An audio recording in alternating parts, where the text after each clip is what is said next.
যে আমার বউ কইছে কোনো কাম কাজ করবো না, তাহলে আমি যদি আপনারা মিলামিশে সামনে থাকতে পারেন তাহলে ওই লই। আমার বউ করবো না, আপনি করেন একটু। বুঝলাম না, তুমি তো বউ পাগল গেলে হ্যাঁ? বউয়ের বার হয়ে গেছো গাই কদিনে বিয়ে শাদী কইরা। ও মানে আমি আমার বউয়ের পক্ষ হয়ে দুটো কথা কইলে আমি বউ পাগল, ভাই যে আপনার পক্ষ নিয়ে কথা কয় ওই ভাই কি? এই এই যে সাগর, তুমি না আগে এমন ছিল না বুঝছো? এই মেয়েটার বিয়ে করার পরে না তুমি তোমার বউয়ের মতোই হয়ে গেছো গা, বুঝছো? আমিও ভাইজান ঠিক এই কথাটাই কইছিলাম।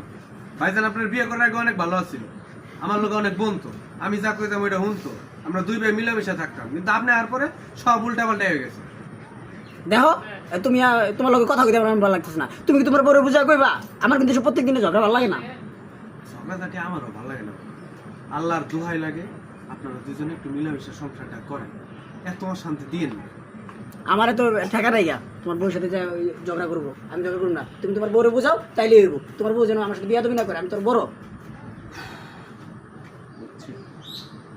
আচ্ছা ঠিক আছে বাবু, আপনি যেটা কইছেন ওটা আমি বুঝছি, আর আমি আমার বউর একটু বুঝাই কমনি যাতে ঝগড়াঝাটি ঝামেলা না করে। ঠিক বুঝছি।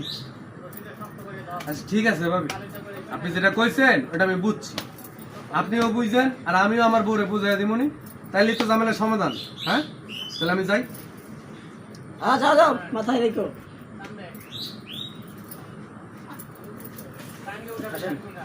এইটা